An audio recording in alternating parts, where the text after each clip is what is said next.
Hi everyone, it's Ashley with Atlassian, and I am very excited today to welcome one of our team award winners from Mercy Ships. I have Michelle Vincent, who is the Application Enhancement Lead, and we're going to talk a little bit about what makes Mercy Ships so special and kind of why y'all won one of our team awards. So Michelle, it's great to have you. Thank you. Cool. So can you tell me a little bit about what does Mercy Ships do? Mercy Ships has the largest non-governmental hospital ship in the world. So we provide free life-transforming surgeries to the forgotten poor, mostly in Africa, West Africa at this point. And we also provide training, mentoring to the local healthcare system so that they can grow in their own support and care for their people. Yeah. So y'all also have offices around the world. So you have the ship, and then you're working in the remote location with the local population, and you have global offices. So obviously that presents some pretty significant communication and technology challenges. What are kind of the top three things that you're facing as you go forth to deliver the Mercy Ships mission? Well, believe it or not, up until the last couple of years, one of our biggest technological issues was bandwidth. Our ship was dependent solely on satellite for bandwidth, and so for a total of over 400 people, we had 3 megabits speed for all personal connectivity. So that was really difficult, and we had to be very creative in our use of our applications. We had a lot of applications that we were syncing overnight. We would have their own instance and go back and forth. Now things on that end are improving, but it is still something that we're very mindful of as we plan for the future. And so, oh, sorry, go ahead. Oh no, I was just gonna say, so when you talk about overnight though, like y'all are a global operation. So what counts as overnight? Like how do you, obviously we at Atlassian, we have global offices, and so figuring out the time zones. I think I just sent an email or a meeting invite today and I messed up the time zone because it's actually the next day. How did y'all think about planned maintenance and downtime and those kinds of syncs when you're global like that? Yes, it has to be scheduled very carefully. Now, oftentimes we will start at the end of the business day here in the United States, just so that it is complete in time for the start of the business day on board the ship. Yeah. Now, that still messes up some of our offices in other countries, though. We do have an office in Australia. We have one in South Korea. Those two in particular are on the complete opposite end of the spectrum in time zone. And so, yeah, it can be difficult. And some of our applications have struggled because if they're syncing and during that time frame, it may slow down significantly for them. So we do have to be very mindful. I think our biggest difficulty was when we were in Madagascar, which was 9 hours time difference from the United States main office. So that was very difficult. Yeah.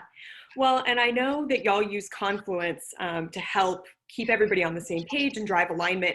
What else do you do from a culture perspective to facilitate that communication, right? It's not just about the technology, and if the technology is not synced, it's also the humans and making sure that the humans are able to speak to each other. So how are you thinking about the interaction between not only the tools, but also kind of the culture?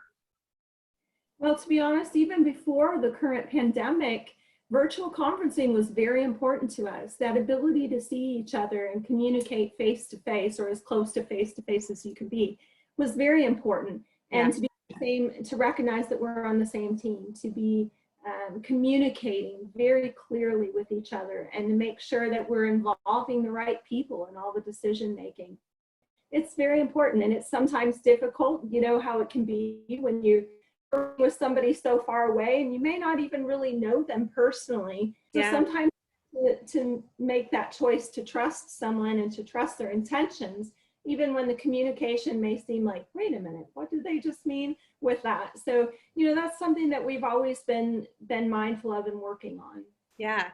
And I know y'all have kind of recently moved over to a central intranet. And how has that changed that sense of trust, that sense of velocity, that sense of alignment across the team? Well, you know, in the past, when we had kind of separate intranets for different locations, it kind of isolated people. They felt very much, you know, we're doing our own thing, you're doing your thing. And sometimes those things kind of conflicted, but sorry, you know. And so having that central intranet really helps us stay on the same page to make sure that, we can all have access to the same information, what's relevant to our job. And as we prepare for the future, we've had to really work also to standardize across our platform and to say, it doesn't matter what location you're at, this is where we're going, and this is how we're going to work together. Yeah. And I know scale, y'all are growing rapidly, which is amazing. That means you can help so many more people. How are you thinking about that growth, both from a technology perspective, from a culture perspective, and now that you're starting to standardize across the different locations so everyone has that same experience, how are you thinking about scale, and what insights can you give to other businesses that might be going through a similar transformation? I think, to be honest, one of the most difficult things we've had to address is that feeling of community. When we were smaller, we were all very much, we just worked together and got it done. And you felt that community and that teamwork. And as we grow and expand, and as we are working more closely with people in all different locations, we're having to work to maintain that sense of community and that sense of teamwork. And, even during the current situation where we're all working remotely, all working from home, we're starting to have virtual coffee breaks where we're all getting time together and just kind of talking with each other and chatting with each other. And it's been nice to just interact face to face again and remember who we are and that we're all working together. Yeah. Have you seen any other, I love that idea of kind of the virtual coffee chats.